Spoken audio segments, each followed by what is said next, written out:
Welcome back, like that. Yeah. Socket City by the ocean. Car smells like hot Gatorade. Do you think because you chose to?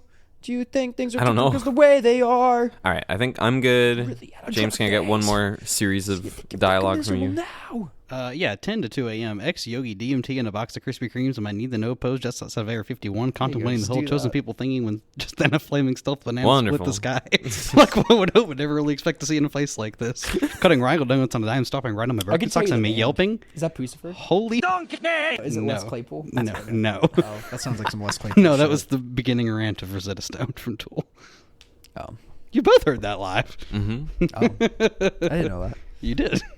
I've seen Tool live. Once or twice. Once. At least once. Mm-hmm. I saw Modest Mouse live Thursday. They're pretty okay. They're good live. They're better live, and because I'm not like the biggest fan of their music. Mm. I like one song by them. They played it, so that was cool. Nice. Played one song that you liked? Mm-hmm. World at Large. They usually because they're playing off an album, and they did like 10 songs, like random afterwards. songs after. Yeah. They didn't play Float On. I don't think. I like when bands do that, where they just play through a whole record and then do whatever after. Yeah, that's fun. Free Throw did that, and that was incredible. Yeah. That's how I got engaged to my ex. I surprised her, taking her to the 10th anniversary tour of Reliant K's. Mm-hmm.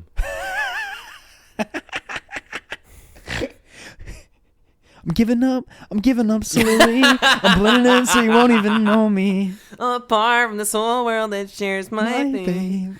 That's the hit though. That's the hit. The rest of the album is incredible. I know.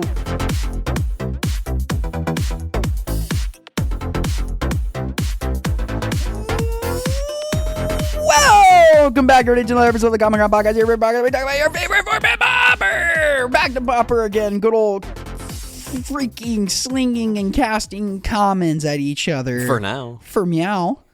Yeah. Next week is another Cube episode. I am your co-host, Cameron Schindler, presenting you with episode 9-7. Enjoy your Pauper while you can. Maybe we should do 2 podcasts twice weekly. We need to duplicate Thomas.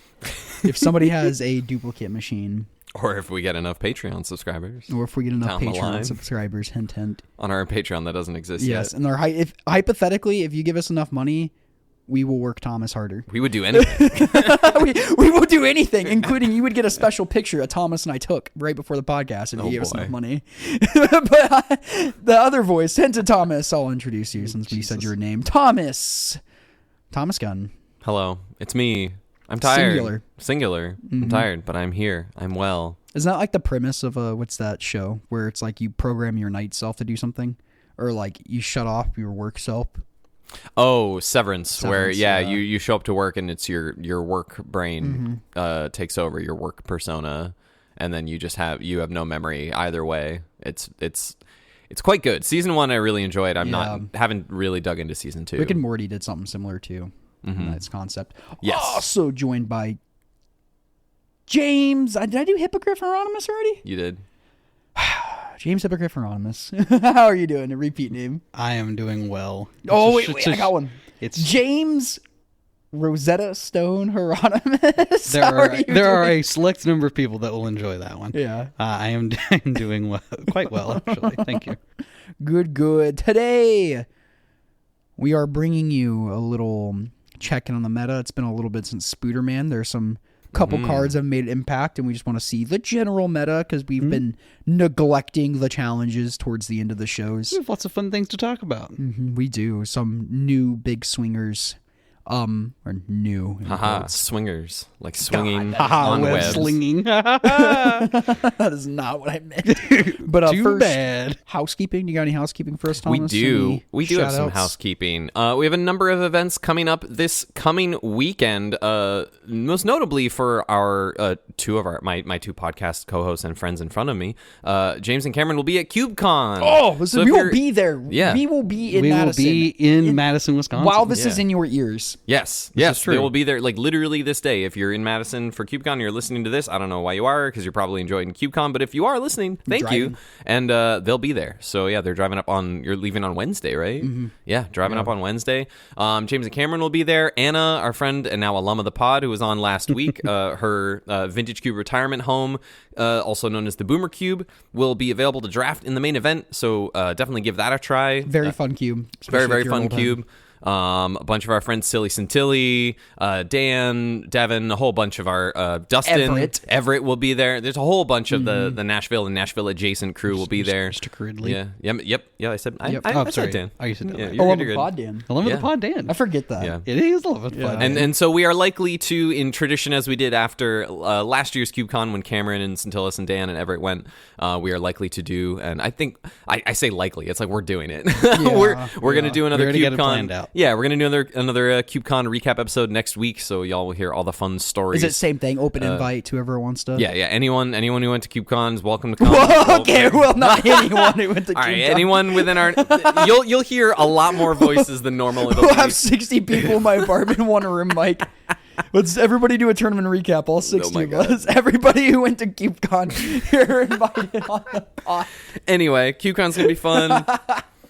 We hope y'all enjoy it. It'll be a good time. For Pauper events coming up the same weekend on October 18th, or I should say the 18th of October for our friends in the UK. The London Pauper League is popping off in London. The London Pauper Showdown, the dreaded return, that is on the 18th of October. You can check out the information in the description, as well as the unannounced something K. I haven't checked if they've announced an actual prize yet, but Aegis Games out in Bellingham, Washington is having a Pauper event that same weekend, as well as the Alabama Pauper League also has a win-a-box as well on Saturday 18th. Done at JC's House of Cards. Yes. We're starting to eat good. Mm-hmm. Yeah, lots of Pauper. November 1st is the second in the series of the Court of Commons quarterly event up in Murray, Kentucky at Enchanted Gaming Emporium.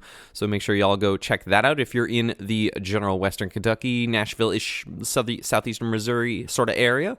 Pretty drivable from there. Honestly, it's only like about a little under 2 hours ish from here. It's not that bad. Yeah, it was under 2 hours. Yeah, it's not that bad. And then that's pretty much all we have. And then, of course, we can start sprinkling it in here. The third Common Ground Cup coming to you in January 31st, to be specific. This time to the death. Game night, yes. To the at game night.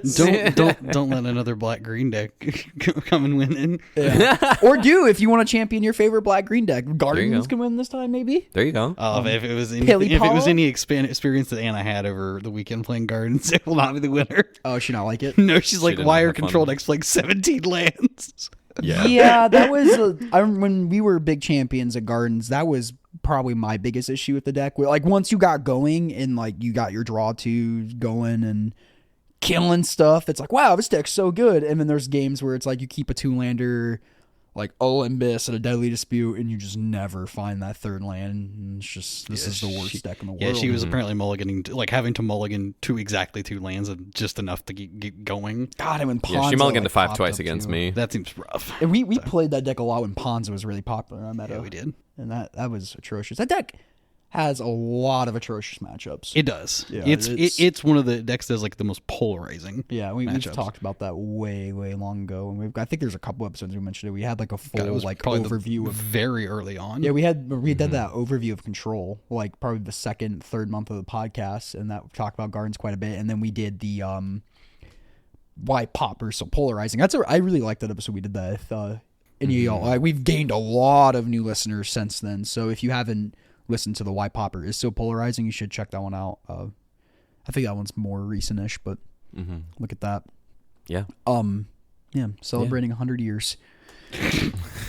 Almost. 100 years? Feels like it. Yeah. Yeah. I got to play some Pauper this weekend.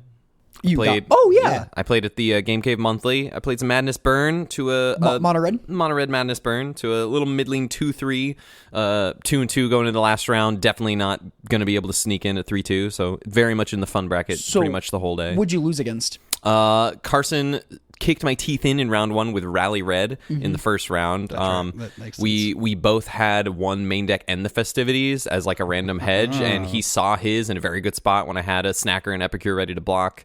I was keeping up with like Lava Darting and pinging off a couple things. I blocked a 2 toughness creature with a Snacker at one point, but he was able to stick enough stuff and just keep enough pressure that my bird spells couldn't keep up. This seems like a recurring theme for decks that you like to play that can't keep up with the red. With the other red decks. The like creature-based aggro, aggro decks. The creature-based red deck is not the best matchup, Your enemy. it turns out. So you lost against that. Lost to Carson. Then I beat Anna and Havermill. Anna playing Gardens, as we mentioned. Havermill was playing Blue-Red Scred. And those are 2 fun people to beat, though. Oh, yeah. We had a fun time. Round 4, I lost to August, playing a Jeskai, kind of like Boros Synth, but like Jeskai to splash for the Cryogen Relic and some Blue Blast on the board, I imagine. Though I definitely saw Blue Blast on the board. I expected it, so I brought in a couple Red Blasts because of the Blue Blast that I expected were there. And I got pretty flooded out in that game. He beat me in a very close game 1, and then I flooded out game 2, and I almost had a spot where I had enough, but he was able to manage things just fine. And Navigator's Compass was very, very strong. And then round 5 played against Jonathan, aka Brute, in our Discord. Jonathan was playing green-red ramp, like monster ramp. I'm not sure if they were on Thermokarst and playing Ponza stuff, but it was definitely like ramp with the Jewel Thieves and Repurposers and then the big, Chrysalis and big Cascade guys. And managed to fall, I think, in 3. I think it was 3 games. They were closer games. In fact, their game 2, unfortunately, I lost, so it didn't work out. I won game 1, but I lost game 2 after I turn 1 on the draw. He played an Arbor Elf on his turn 1, and then I played Epicure and sacked my mountain to Mind Collapse his Arbor Elf right away. And it felt pretty good for a few turns, but then I ran out of steam. So yeah. But it was fun. Steam or ran out of lands? Oh. No, I had enough lands, but I just kind of like ran out of steam. He was able to recuperate. But yeah. No, deck was fun. It's still very good. More importantly, the highlight of the day for me was that I brought a new player who had never played Pauper before. Oh, Christian. Christian, and you got to meet him later at Cube. I also brought him to Cube at DNA's after. He's a husband of one of my coworkers, and he's just been really getting into Commander. Someone who has gotten into Magic because of Universes Beyond, because he's a big Final Fantasy fan, SpiderMan fan. So the last few months of Magic have just been like perfect for him. He got the Fallout set when that came out, those Commander decks.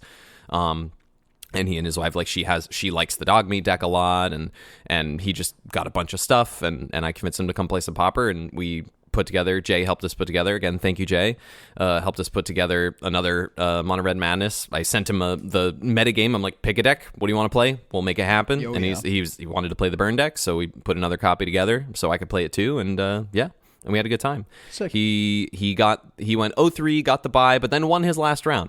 Okay. Cool. And won a couple games in between. In the meantime, I think a lot of that is like when you're taking that first big step is just learning. Exactly. Just playing your first event. Exactly. Yeah, you're going to lose. Like that's just going to happen. Yeah. But it's good to like lose and like have an experience that you enjoyed. Yeah, he had exactly that attitude of it. He's like, I'm here to have fun. I don't expect to win a single game. Like, I'm gonna get my teeth kicked in by people who have been playing way longer than I have. Did he have fun, you think, though? Yeah, no, he definitely had fun. Yeah. He definitely had fun. And it was nice to get like a new player like experience, because I haven't like brought someone brand new to a format or a type of playing Magic in a long time to an event. Teaching people to play Magic. No, it was he already knows really how. So teaching people to play but it was Magic. nice. It was good. I will say, like, he played against August in his first round, and August was really, really helpful of like helping to remind triggers for like stuff like Keswick Flame Breather and Gutter Snipe he's a good and things kid, like so that. I can imagine him not, So like had a really good first opponent for a new experience. Especially if like when you're that young, you can like be like, I was here not that long ago. Mm-hmm. I will say he and Sai played against each other in round 2, and afterward they came up to me and told me how if Sai had reminded Christian about some of his triggers, Christian would have won the match. But Sai did not. So I mean, good. It's a tournament. I'm not technically. I'm not going to fault Sai for that. It was just very I take funny. back what I said. when you're that young. All right, that's hilarious. So what you just told me is I'm to never remind Sai of a trigger. Yeah, cool. Yeah, noted. That's kind of what I'm saying. And then we went to Cube after at DNA's and I put together a new peasant cube. It was very, very fun. And it was Christian's first time drafting anything ever. Had never drafted, not even a limited set. So he drafted just a really sick mono red deck, just a bunch Tristan of goblins. Came out too. Tristan came out, stomped all our teeth in. Yeah, makes sense. It was great. My deck was sick, and then we'll get back to Pauper. It was my first 5 picks were Swords to Plowshares, Prismatic Ending, Novice Inspector, Mardu Triland, Eagles of the North, and I ended up in 4-color, no green, like artifact combo trinkety control. I love that stuff. It was very strange, but very good. My fixing was very good. I played in this peasant. Yes, you cube. did. I think what was my pack 1? I don't even remember. It was some like mid-range card. I took a bunch of mid-range cards and figured out like, there's like an Esper artifact or a really blue-white like artifact blinky theme available that was fun to play. And I was like, I'm just gonna mix the two of these together. This is pretty sweet.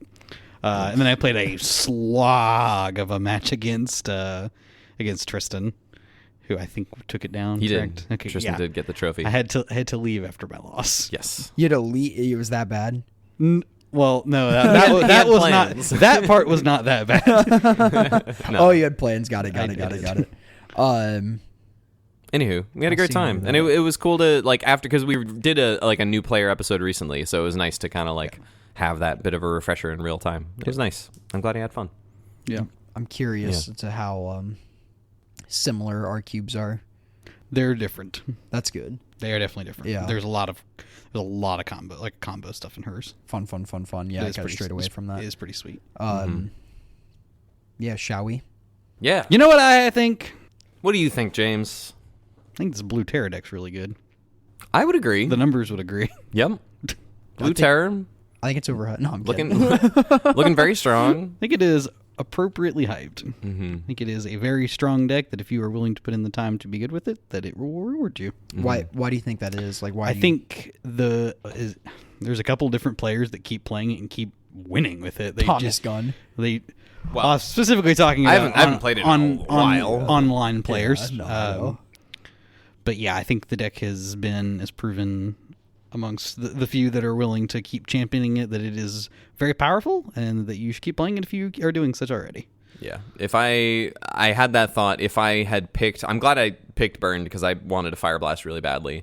But after looking at what the room looked like, I decided that in retrospect, if I cared a lot more about winning on Saturday, I definitely would have brought Blue Terror, or at least that would have been a better matchup into the room. I think we're kind of looking at a top of the metagame right now that's just mono Blue Terror and mono red Burn in terms of Madness Burn.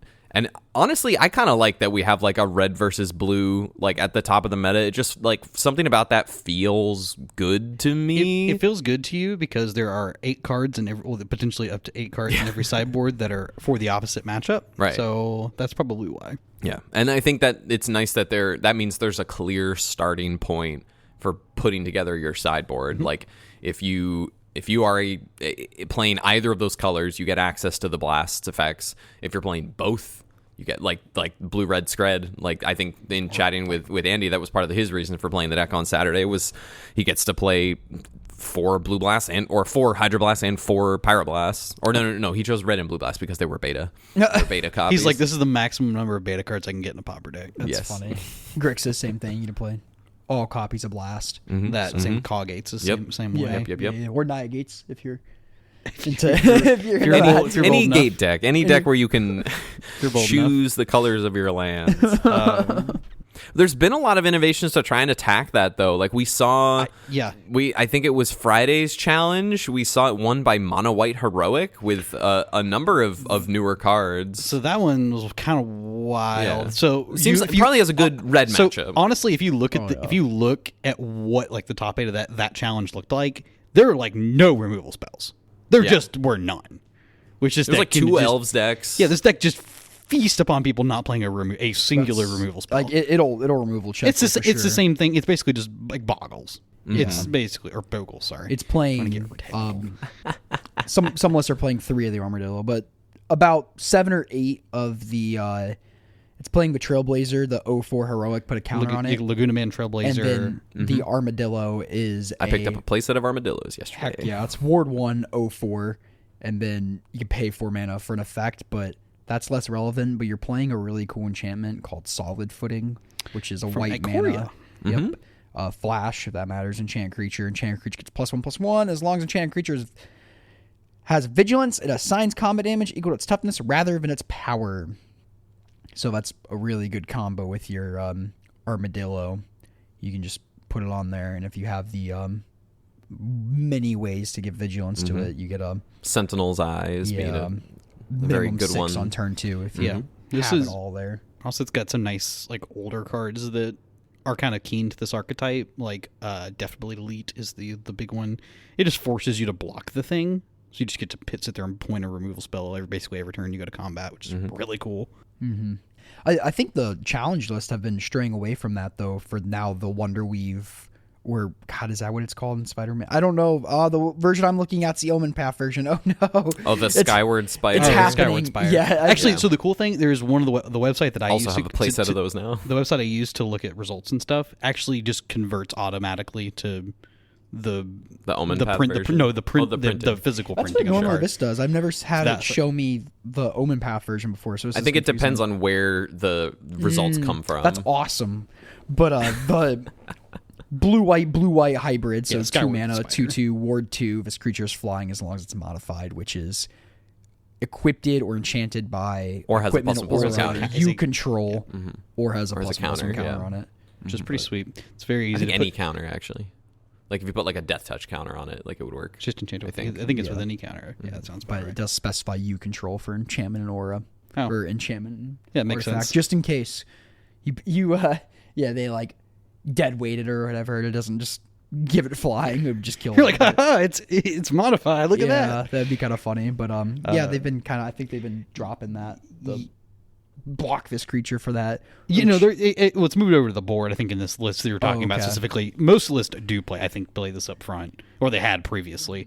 So it is interesting to see that this is a deck that came out to play, because the last time this top aided an event of any sort, I couldn't tell you because it's been a hot minute. It's a deck I've seen in paper. I think I played against it once. Yeah, I played against it a number of times in paper. I haven't played against the Wonderweave Aerialist or whatever the freak this Skyward card is called. Spider. Whatever SpooderMan card it is. I haven't got a chance to play against that yet. So I'm curious if it's like it's made that big of a splash to make it like, oh my gosh, this deck is viable again, or if it's just because it's putting it in the light again. I think once people stop getting I think when decks like the Terror deck and the like Red deck are just like at the tip top of the game, because like neither of those decks have a solid way of dealing with any of these creatures. Like cool, you have your 2 copies of Demon Fear, nice job. Yeah, but like that's Sleep of the Dead. Like you can't like Sleep of the Dead pay for ward like out of the graveyard forever. That's a lot of mana. Yeah, and you also just like.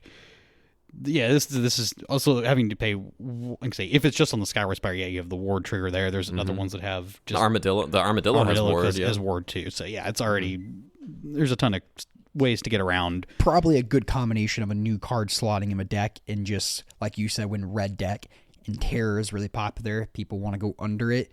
And I think the two of those things, new card and Terror and Red deck being popular, is the reason why we've seen this. Changing the subject or changing decks is we've seen Mono Black pop up in massive popularity. Yes, I think so. I've gotten to play a little bit with that deck. The deck is so cool. That deck is really sweet. Dust and Split finals on Saturday with it. Oh hell! I feel like this is the kind of thing that just like eats mid-range decks for breakfast. Yeah, it just absolutely eats them for breakfast. Oh yeah, because you just like on one turn. I think I don't remember who I was playing against, but I think I just like played like 4 idiots on a turn. And they're like, you gotta be kidding me. I was like, this is what this deck does. It just plays a ton of little dudes that just make more dudes. It's like, so their 1/1 removal spells look awful. Yeah. So, and I've only played against this deck one time, and that was Thomas when you were playing. I don't even remember what I was playing. Was I playing Naya Gates? Maybe. I can't even remember what I was playing, but even we can say it's had a ton of even innovation since that point. Oh yeah, well, that was a while ago. Now you have the infinite combo with the Perigee Beckoner. For those who are not familiar, if you have 2 Perigee Beckoners and then like Perigee or Perigee. There's no R in the Perigee. It took me by surprise too. There's an R. No, there's not at the end of it. Oh, at the end of it. At the end. Got you. Well, I make up cards. Perigee. So Perigee Beckoner. It's an A now. It's 4 and a black for a 4/5. When this creature enters until end of turn, another target creature you control gets +2/+0 and gains whenever this creature dies or returns to the battlefield tapped under its owner's control, and it has warp for 1 and a black. I'm not going to read warp. But so honestly, this was a deck that I'm like, you want to feel like really unsmart playing Magic. There you go. This deck makes you feel kind of unsmart when you're playing. You're like, there's lethal here. There's got to be lethal. There's got to be lethal. There's got to be lethal here in some way, form, or fashion. You just got to find it. It's kind of a lot of these sack decks in various formats. Yeah, like they're like the edge is so small. Like, it's not like you're like literally losing games, but there's like the shot you can just win the game on the spot. Right. But there's so many ways to do that. If you have 2 Beckoners, they target each other, and if you have a sack outlet like the Vampire or Carrion Feeder, you make that an infinite, and then hopefully you have one of your outlet, like your sacrifice outlets, or it doesn't have summoning sickness, and you could just get there with a big stupid idiot too. Some of the list that did really well in one of the challenges over the weekend were playing 2 copies of Escape Tunnel in their land base too, which is really cool. So you make it unblockable, and then you go for it. Then you do the free. Yeah, even without the combo, you can just do it to a vampire. Yeah, and just like hit them for 7 or whatever. Just that's only sacrificing 3 creatures. Yeah. So, it's just a hit for 7, and that's like very, very trivial. And then you're just like, oh, you took this. Writes you for lethal. Yeah. Rights of consumption is also super sick. It's just fling. So somebody actually compared this. I think it was Spencer. Actually compared this deck to like what old school Affinity feels like. Okay. Just like kind of the I'm going to kill you out of nowhere, like kind of like Arcbound Ravager kind of. Yeah, vibes. here's a bunch of crappy little dudes that'll get in. Maybe like Signal Pest would anthem the team, or the one that adds counters when you tap Steel it. Overseer. Steel Overseer. I picked up one of those yesterday. I dug through bulk at Middle Tennessee Gaming for like 2.5 hours. It was great. Also, Mortician Beetle's a really cool card. Just scaling really well against Writhing Chrysalis and just all other decks that are doing sack shenanigans. I'm sure these mirrors are hilarious. Oh, just again, that's the feeling not smart. Just like, oh god, there's really too much want the right of consumption in the mirror, because not every list are playing it. I'm sure that's just a good mirror breaker. I think you should play it because it does have the just I win button available to it. Oops, here I go. Yeah, like it was like what old school. I remember like Affinity and even Pauper used to be like when you just played Fling. You're just like, oh, right. Here's my ATOG. It's gigantic. This is like literally the exact same thing. Yeah. Because even down to the +2/+2 part. And I remember Hippo, we had this conversation. I'm like, why is it playing Supernatural Stamina? It's with the Undying effect. It's playing single black mana. Instead, until end of turn, target creature gains +2/+0 and gains whenever this creature dies or returns to the battlefield tapped under its owner's control, because it's just like better effects. Like Not Dead After All, like returns it with the +1/+1. Undying Evil gives it Undying and brings it back with +1/+1. Hippo's like, what's really for good that Nested Shambler. Exactly, Nested Shambler. That card is so good. You Supernatural Stamina that really good. You get three squirrels and your Shambler back, which is a lot when you're basically counting squares to sack to your... Yeah, at some point you start just doing math. It's like every physical piece of card is just +2 counters on either of my either my Mortician Beetle or my Carrion Feeder. Yeah, maybe it's a good thing we don't have a Blood Artist effect. I think that's what I was saying. That's what Jay and I were actually talking about. Because I played this the other day while we were on lunch or whatever. And that was a conversation we had. He's like, this is a good reason that we don't need to play. This deck is a great reason we don't need that. I'm like, I think that would I wholeheartedly agree with you. That would be a bit because this deck is line. already like very strong. Yeah. Like it's pretty well positioned against kind of anything that's not exactly a red deck. It does struggle a lot there. Just red deck too fast. It's just too fast. You're just not able to get like down like anything relevant enough. Lava Dart is very strong when you're still trying to set up multiple bodies and timing that all. You can still get something with like certain triggers on the stack, and if you're not playing Right of Consumption, I don't know how this deck beats Fog too. So because otherwise you're just attacking. Yeah, it's like cool. Sure. I don't care if you attack with infinite damage every turn or whatever, you know. So again, Hippo, did you feel like when you played the deck, any other bad matchups besides mono red?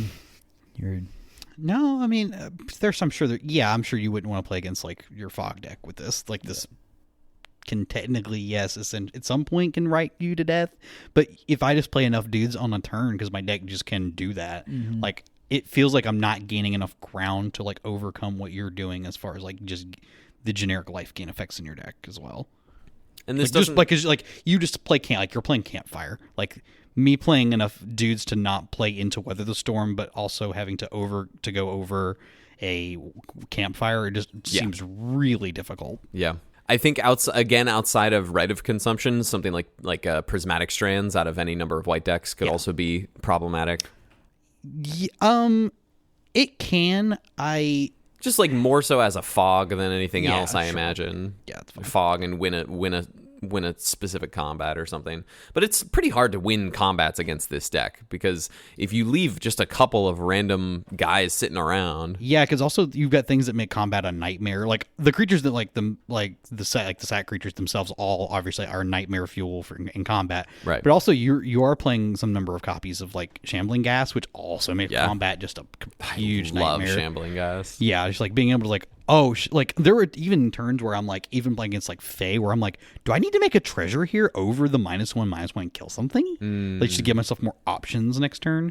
Because that was something this deck also runs into, is it does not, some games where you just do not have enough mana. Yeah. It's part of the whole Pauper problem. It's been laid out before. Wild, because like the deck is all it's one drops, but you want to be doing so many things on a turn. You want to cast like 10 1-drops a turn. You just want to put so many things on the table, and this is like, that's one bottleneck for this deck. If it just like could magically add like 2 more lands without sacrificing consistency at which you draw like other things, it would be great. But it's part of Pauper. It's a cool deck. Yeah, it's a very cool deck. Yeah. I think it's quite strong. Thomas, you and I mentioned, or did an episode of the 2 red decks. The red decks are pretty popular. Those continue to do well, as we mentioned.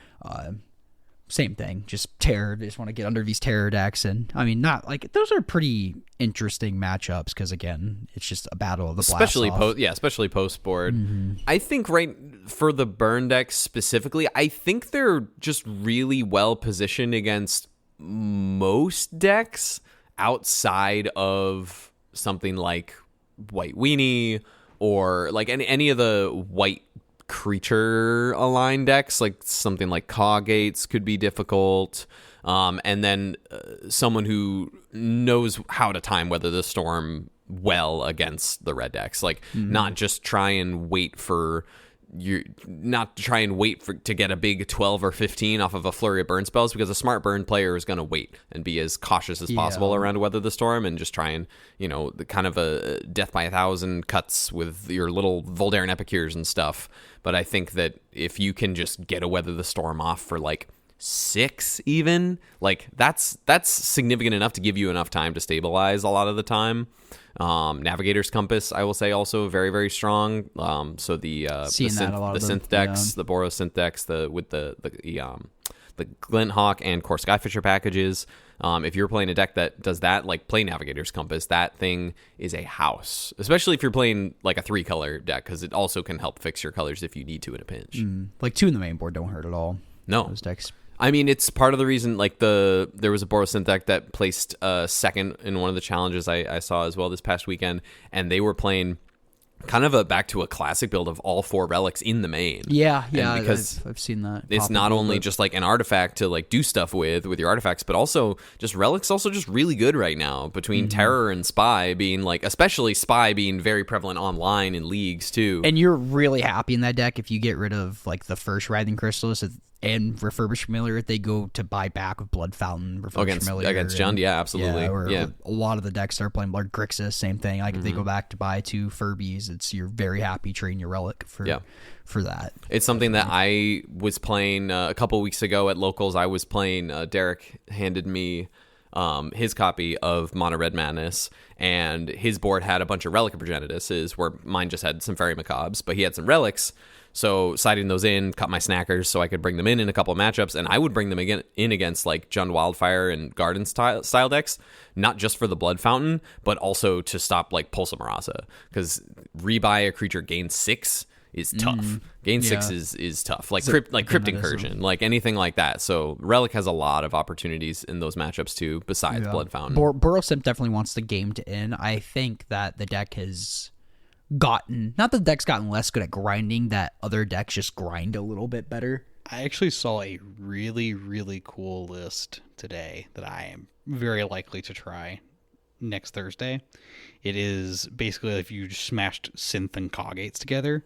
Ooh. And I'm like, oh, this is perfect. This is exactly what it's got. Like the molded or the melded Moxite cards. It's playing this like snacker package in like it's playing like a Gates package in like So I'm like, okay, this is it's kind of in between the two. Nice. It's not like full on either of the two, but it's very cool. I've been wanting to do that. Yeah, this is very sweet. Like that's why I screenshot it. I was like, oh yeah, nice. This looks cool. I have a deck idea I want to try out, but I'm not going to tell anyone about it yet because it's really stupid. That was my deck idea I wanted to try out, not tell anybody about, because I saw the Melded Moxite version and I'm like, why don't I just like cut the stupid like Galvanic Blast and Artifact package and just play? Yeah, this one was playing like Galvanic Discharge instead, so they just scale up over the game, which is really cool. Actually pop up. Sure. I don't think I'd play Galvanic Discharge and just play Lightning Bolts or Charms. I don't know. Like I think the scale up on it actually is pretty good over the game, assuming that you can get that. Like if the game goes that long, I think it's fine. Yeah. I don't know. Worth a try. Definitely. Again, there's just like so many decks that just grind a little bit better than Boros Simp, so Boros Simp wants to focus on ending the game. Yeah, I think that was my issue playing it last, was that it just has a little harder time closing out games with like just being able to like the idea of the deck is you just want to like hit it in with a couple of your flyers over the first couple 4 or 5 turns of the game, get some damage in that way, and then just like show your opponent like a handful of lightning bolts and just kill them. You just can't realistically do that because you have so many things that you actually have to just like kill with all your things, and there's so many things that like kind of block all your flyers. It's kind of it can struggle a little bit, but like really outside of the Control, Gardens, Fog, and then like Coggates in its own weird category, I would say like the grindy decks have really just consolidated into like Jund Wildfires, Grixis Affinity, and funny enough, like Esper Affinity has like really, really popped up. Yeah, also split finals. Yep. Steven crushed with the Esper Affinity deck. Sai also played it. So Anna played that last week at the local Lower Thursday event, and we had a really long match. That was really sweet. It was a lot of fun because it's like in theory like I was playing Fae for what it's worth. In theory, that's a matchup that like I would just kind of dominate. Like, is it's just a blue artifact land deck. It seems like this has got to be the thing you're kind of built to feast on. And the only issue with that is that getting to play the package is kind of why I'm not able to just like kind of just clean complete house. Yeah, I think with all their flyers block all your flyers. Furby Glinthog Core Skyfisher is a hard time for Fae. I mean, I ended up getting it, but like it was not without fight. a lot of it.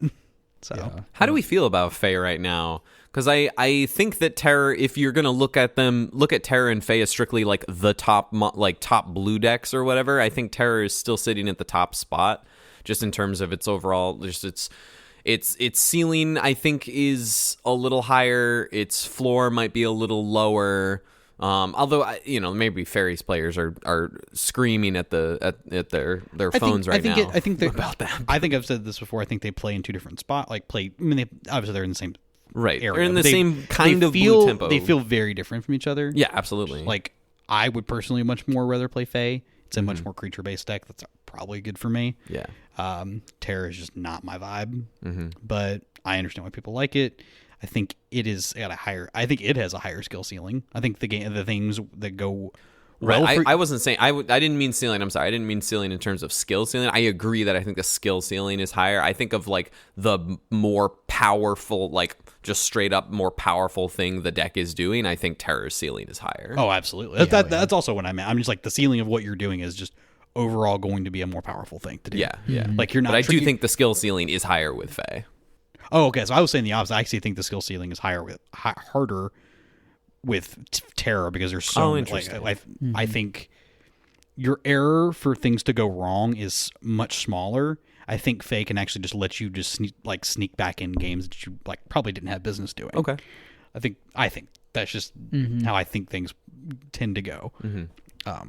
Again, happy to be wrong. But. Yeah, I don't know. I'm not gonna argue if like, well, which deck do I think is slightly harder to play? Because it's like whatever. I think they're both hard. Because I think they're both inherently hard to play because they're blue decks in the format. Yeah, right. In a format where things are already like the pressure on you by playing a blue deck when there's red decks in the format they're playing like up to 8 blasts in your board against you is like also another hard thing to do. Like there's that bell curve of you see the meme where it's like new player on the left, or like mega try hard on the left, like I'm gonna play into them not having Cart Clan Shaman and Tox Analysis. I'm gonna deploy all 4 of my terrors out. Then like it's and the top of the bell curve is all the players like, I'm only going to play 2 terrors just in case they have that. And then like the like end of the bell curve, like new player, like, yeah, I'm just going to play all 4 terrors because I don't know. Who cares? So it's kind of funny. It's like you can almost out-psych yourself on when to deploy all your terrors. Oh, yeah. So they don't have it always. And like that's what I'm saying. There's the forgiving clause of, well, I'll just play 3 terrors and not play around anything because I'm new and don't know what to play around. And oh, they didn't have it, they're dead in 2 turns, kind of thing. Like Faye won't just like clock you in 2 turns. No, that's the because that's what you say. There's the fail rate of terror not doing the games mental note hitting Delver. Yeah, just like the games where things just go horribly wrong. They go horribly wrong. Yes, that they is can true. just go really badly. Like Again, I don't like know all the those games that you have like, with Faye, at least there's like creatures on the table that you can just win the game with. Like yes, when things are boiled down. So that's just mine. Yeah, I more brought it up from a standpoint of I think these are all good points and good talking points. I think it's interesting to me that it hasn't been as prevalent in at least on the online results as it has been recently. I don't know if it's necessarily Terror or Faye? Faye. Okay. Yeah, Terror has been around for that's sure. That's what I thought. Yeah, no, like Faye this weekend a little decline, but a little decline. I was like in this area specifically, like in Middle Tennessee area, like people love Faye. No, in paper, absolutely. I don't know what it is about this area specifically. Dude, I don't play against it that much. It feels like I play against it like almost once a tournament. It feels. You also played it last week too. Well, yes, I did play it, but like I haven't gotten to like play it in a local event. Basically, since we've been doing this, I haven't played it. I mean, I've played like Blue Black Faye, but that's even a little bit different. There, I actually have nice removal spells. Yeah.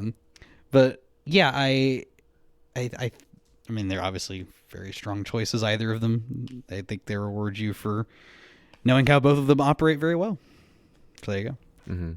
Speaking of blue decks, though, High Tide had a hell of a weekend this weekend. But 3 copies in top 8 of one of the challenges, and at least one of one of the other. I think it was the other one that it won. Still waiting on mid-October to hear might have been what's that up. one. I'm not sure. Yeah. I imagine I think we'll get an announcement on that like November 10th. Yeah. And not calling for it to be banned. I don't know or necessarily like super... we gotta do another story time up. We do. Yeah, if there's a ban announcement, we're not going to talk about it. Oh, okay. I mean, we'll talk about it for X amount of minutes, and then it'll be story time. We just won't talk about it. Like, we won't address it ever. Oh, gotcha. Yeah, just like I think that would be fun to do, like we did last time. That was really fun last time. Yeah. No, again, not saying it's like overrepresented, but if you watch the Shuffle Up and Play Tolarian Community College video, they did a little bit about it.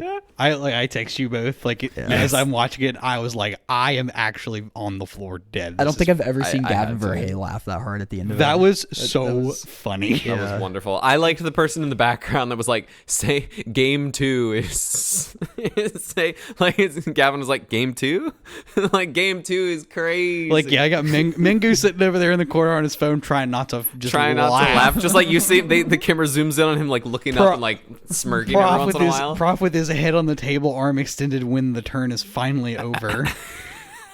You should have cut. You felt so vindicated. I felt beyond vindicated. Yes. Oh my goodness. I'm like, if at least they can find the humor in this. Yes. Yeah. And I guess that's the biggest, we've talked about that a lot. We probably won't rehash it, but that's like the biggest argument of the ban of the deck is just they literally just they put it on display. I mean that was kind of the idea. Execution of the combo and your opponent not playing a ton of Magic, and again not rehashing this argument again.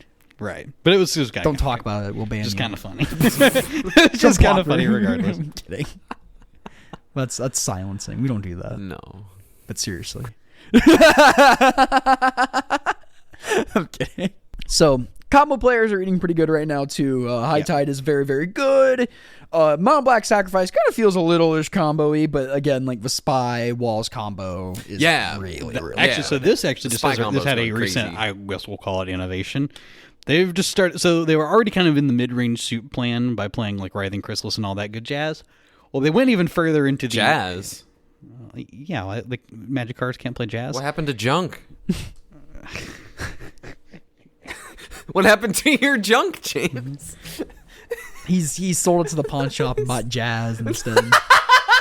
Jazz, good album from Queen, by the way. Ooh, okay, all right. There you go. All right. If I was a theater kid, I'd be really into that. What, Queen? Yeah. Queen as theater kids make it big. Okay, I mean, except one theater kid and 3 rock and rollers, but I was like, who also just happened to be a classically trained pianist. Yeah, I mean, that theater kid is like the face of the band, though. There is no Queen without that theater kid. It's true. This is very true. So, innovations. So this list, though, of these spy list or whatever, I think so we moved from the like full-on combo to like this mid-range game plan that everybody's come adopt, and there's like kind of the de facto.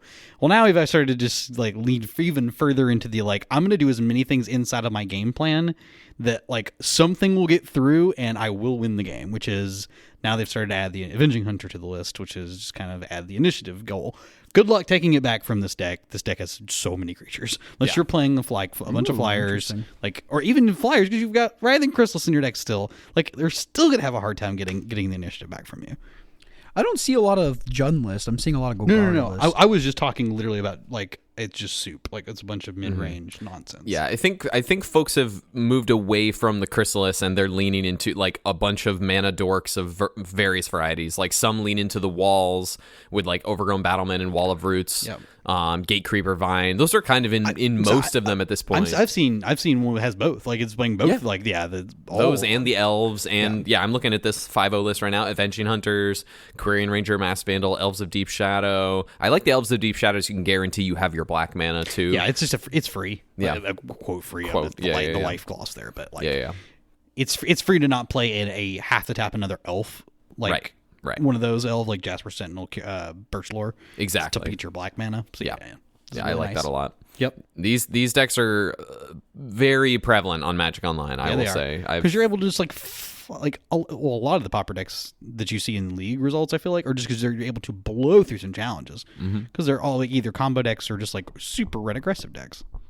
Like there's a ton of what you see. Yep. Like I think there was one day where I went and looked, and I think like 4 out of every 5 deck was mono red or like the red burn deck of some variety. I'm like, that's a lot. Like this is a lot. Yeah, it's just because I think they're able to run through them so much quicker. Yeah. Speaking of like league play though, I was just like skimming through like this last week's leagues. There was a ton of blue black Fae too. Cool. So that just like having a little resurgence is interesting. Probably so it has like some interaction for like these creature decks. So it's like you still want. Spy's kind of weird because they need the creatures to sack. Right. But they also, like, if you can take them off the creatures, they can be put in awkward situations. And same thing with, you could take them off the giant mana dorks, like the battlements and the, overgrowth. Oh, Wall of Roots? Overgrown Battlement is the 04. Okay, they're Axebane Guardian and Overgrowth Battlement. Like, if you can take them off, like, the big mana dorks, Quirion Rangers and stuff, you can... really get them there. So I've seen a lot of lists like blue black list back on 4 snuff outs, which is wild. So 4 snuff outs and 4 Spellslinger sprites just cover all your bases there. Seems to be popular in the leagues recently. How long have we been recording? I had a reasonable amount of time. I had a cube question I want to save towards the end though. Cool. Cover our bases real quick. I want to say too before I get yelled at when I said a lot of the mid-range decks congealed in the Grixis or Esper Affinity and then Jund Wildfires. Yes, other mid-range decks exist, I know. Like you just got these are just the ones that like have the most amount of success. Like get out of my DMs. Looking at everything as like an overview, not necessarily. So that one person who keeps DMing me every time I'm wrong, I'm tired of it. This isn't true. I live with you. I'll just come knock on your door. He'll just come knock on my door. That's funny. Yeah, it's Hippo.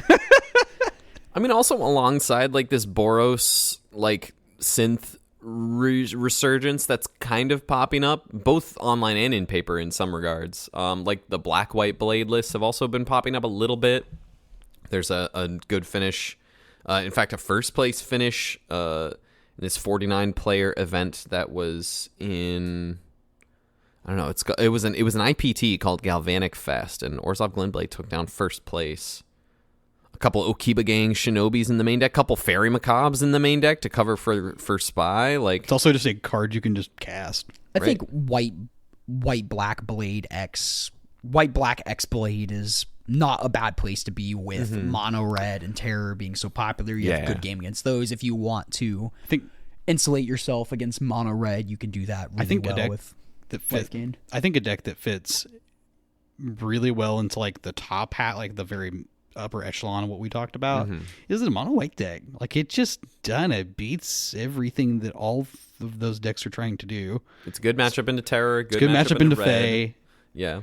I think it has gotten a little worse, being more creature or less creature focused as far as that is concerned, as on the mono red side. Okay. But overall, because you do play things like your prismatic strands and stuff like that, you do play your main deck life game because you are still playing the. I think the reason it's not as popular, I think the mid range decks just beat the crap out of it, especially if they're on KCS. Yeah, it doesn't even KCS is like that good against you. Half your deck's a flyer. Yeah, the other half isn't though. I'm just saying, like, right, but you're also a prismatic strands deck. Yeah, that is true. Yeah, so I think there's strandsing your Karkland Shaman's not the worst thing in the world for the either side of that interaction. No, I think you're good. It's a fair trade either way. Yeah, but I think I almost leave it up for the Trios event, and I mistakenly went with Grixis Affinity instead. But yeah, no, I think it's good against the blue decks. It's like really good there. Yeah, it's got like a totally fine matchup regardless of kind of the red variant that you're playing against. It's way better against Rally Red than it is than the. Yeah, I got my teeth kicked in by mono white when I was playing Rally Red. I'm like, this sucks. Yeah. The deck felt so anemic when I was playing it. Ugh. Which sucks because I want to like it so much. I want to try the mono red version, have a bad time with that. And then I don't know why, but yeah. Any closing thoughts on the meta abroad? There's a lot. It feels good. There's a lot happening. A lot is moving around like it tends to after, I mean, like, we didn't really talk about it, but there have been a number of SpiderMan cards that have made. I mean, we talked about a little when we talked about Mono White Heroic, the Skyward Spider, and also then which then adds more support for something like the Armadillo to pop up. But Mob Lookout is all over these blue-black Fae lists, like kind of similar to stuff that Barf has been playing around with online. Mob Lookout being the one in a blue-black hybrid for an 0/3 that when it enters target creature you control connives. So it can connive, or you can have another one of your creatures connive, which is draw a discard. If you discard a non-land, it gets a +++ counter. So like that's pretty good value on a card that is also a blue and black card for anything. No, that's other formats. Never mind. To pitch to your subtlety, I guess. I don't know where I was going with that. Where are you going? I don't know where I was going with that. Your force of will? Yeah, I don't know where I was going with that one. They downshift that and I miss it? Yeah, weird. But like that scene play, the masked meower, the single red drop cat, the one drop is in and out of it. Cameron, you mentioned it before in the last week or two that it's been popping up in 5.0 lists of the Mono Red Madness deck. The Skyward Spider that we talked about for the Mono White Heroic deck. It's actually I've seen it in a couple like mono like white weenie lists as well, because you do play like swords and or sort of great tier. Yeah, and then you play like Idyllic Grange, so you can pump it. It's still its ability to get pumped up, and it's just like a free 2/2 with ward 2. Yeah, like not that bad. No, not at all. Yeah, really cool. And then there's like the like monsters list that we've seen the 6-drop in that one. You've seen a little bit less of that popping up lately, but we did see it initially. So that was cool. And the white 3-drop Spider-Man with web slinging. Oh yeah, the one a couple copies in the white weenie decks every once in a while. So like they're popping up. They're fine. Cards are fine. Spider-Man. Not how I feel. I don't know, but I don't know. I picked up all the cards. I have a foil playset of City Pigeons. That's funny. I have a cube question for y'all. I want to end it on that. Yeah, go for it. Other thoughts? I want to put Tron in my cube somehow. I have two ways about going it. I'll tell you both ways, and been hear what y'all think about them, or if you have a better idea. So way number 1, I've seen other cubes do this. I drafted a cube at Cube 1 column that was like this. There was a tower mine power plant in the cube. So those 3 cards were in the cube. If you drafted one of them, you got the other 2 in a separate pile. Like a single copy of each if you draft one of them? Yep. So you can get a maximum of a Yu-Gi-Oh playset. 3 of each. Yep. So if you draft the mine, you get a tower power plant. If you draft the mine, you get... Yeah, Yes. You get the point. Yeah, you're good. So you can get a maximum of 6 copies. Oh, God. Jesus. That's not how you Max of 9. Get a max of 9 copies. If you only see 2... South Dakota education system, everyone. Yeah, if you... See, it's okay if you see 2, you get 6. It's really bad if you only see 1 and you only get the 3. I feel like that's not good. But it's like... really good if you see all 9. I feel like it's like, wow, you're like a Tron. This feels like a weird... But the other option I was going to say real quick. Oh, sorry. Yeah. So that's option A. I've seen that before. I kind of like that because you in the middle most of the time. Mm-hmm. The other option, I'm like... That's option A. This is option 2. Yes. Option B is... Option 2. Option 2. 2B is... Just let me make my joke. What if I like made like a little conspiracy card and it said... Draft this card face up. When you draft it, skip your next 4 picks, 4 or 5 picks, and then you just get Tron lands. You get 6 Tron lands, so you get 2 sets of Tron each. lands, and you're just because that's a lot going in there. But so you skip your next 5 picks. I think my gut on this one is to go with the first one, and but a clause saying that if it's past you last, if it doesn't happen, because that would be pretty. If it was your last pick and someone's like, hey, you're in blue-white control, here's Tron lands, you skip your next 5 picks. Oh, sure. Like that clause is given. Yeah, I think the first way you don't have to ever worry about that. Yes. Because then I think it like incentivizes you to like kind of want to take them and kind of find something to do with them. Like there's not a ton of big colorless mana things to do, right? Not my cube currently. Yeah, I didn't think so. So it's like it's not doing like anything super oppressive. Right. I think if I did this, Bosch Iron Golem would go with it. That's fair. That's a sweet card. Yeah, exactly. It's a cool card. That's a funny card. That's a satisfying, like, I'll fling one thing at you and I'll fling Bosch and you're dead. I find that very satisfying. You know, that'd be cool. And then if that's the case, you maybe add like a couple of like, this is clearly a Tron card, like an Oolong's Crusher. Like that's pretty clear. Yeah, I think it's already in the cube. Oh, is it? Okay, well, I guess you have things like Reanimator. That's works that too. But, yeah, I mean, not really, but yeah. For Oolong's Crusher? Yeah, I don't really have a good discard outlook. Oh, I mean, yours specifically. I'm sorry. Yeah. I'm just talking in broad terms. Having your cube right off the top of my head, it's kind of hard. Yeah. But, no, you don't have my whole cube list memorized, James? No, I don't have your whole Why'd cube I call you James? Yeah, because I didn't remember your whole cube list. Is that why? Yeah, you're in trouble. Oh, okay. Uh-oh.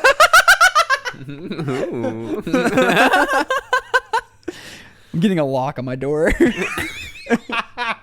I'm getting a lock on your door, an outside lock. Oh, God. Yeah, it's on the door already. It's on the... Consent is important. It is. It's necessary. It is. I agree. You heard it here. I think I like the first option of those two. Yeah. I think forcing people to skip picks is That's a bit fun. of a feel bad. That is really bad. Like, I get where you're coming from with the design intention, but I think option A is a little cleaner. I don't know if those are the perfect numbers. Maybe you... I mean, I guess I don't know how else I would do it. No, I like outside of giving them more. I like this because it actually allows like for drafting opportunities in the future, like to be different. It allows the experience to be different. Yeah, like because you're not going to have all 3 Tron lands every time. Sometimes you might only see 1. Sometimes you do see 2. That's why you've got the safe number of.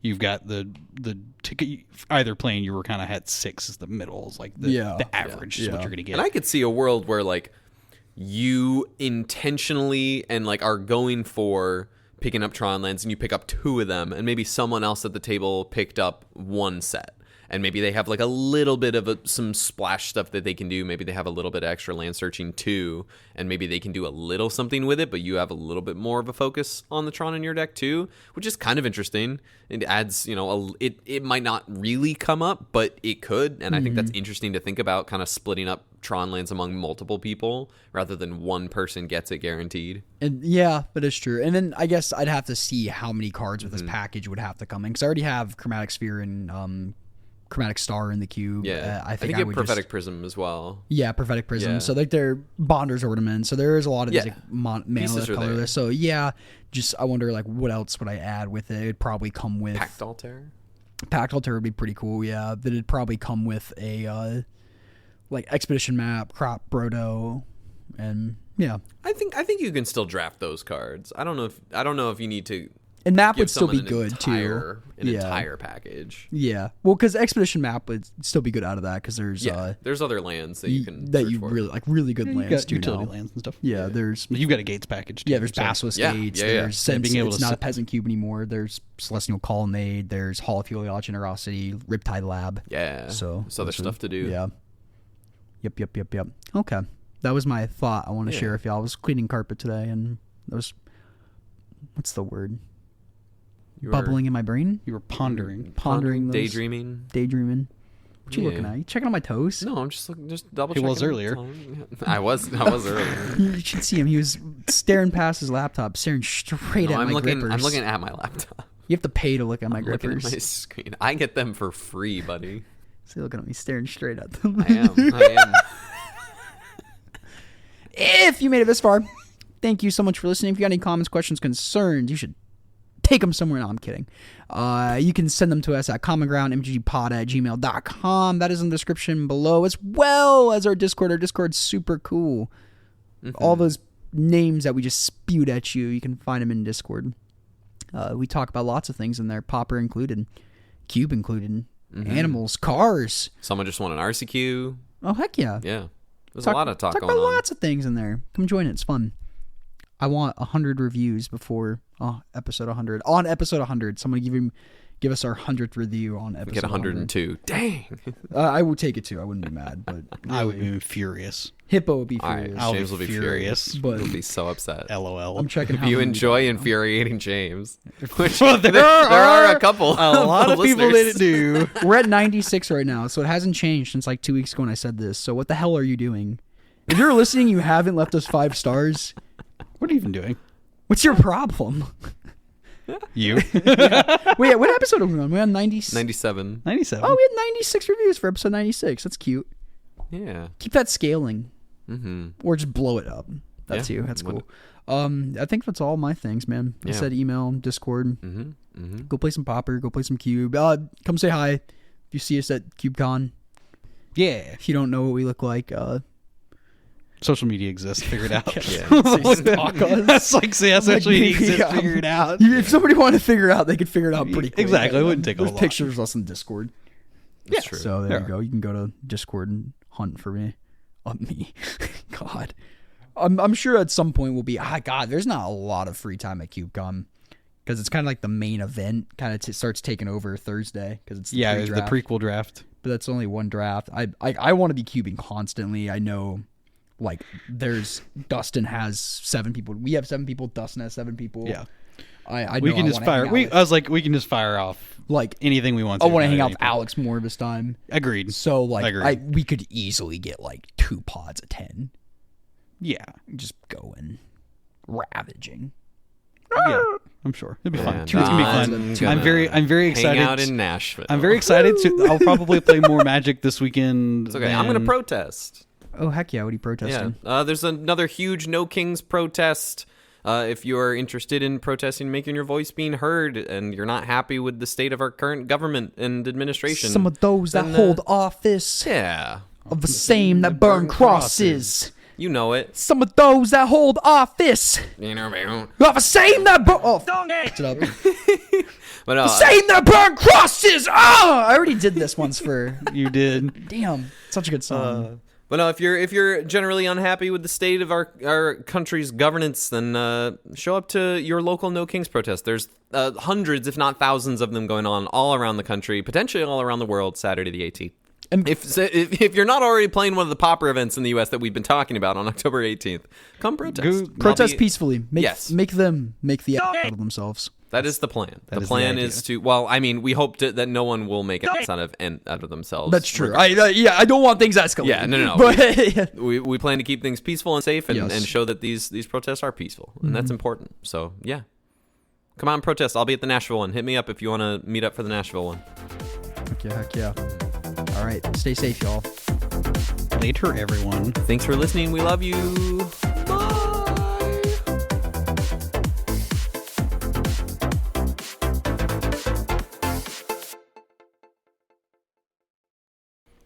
I'm confused. What? Oh, wait, yeah. Wait, do that. I can't unsee that. I will never be able to unsee that.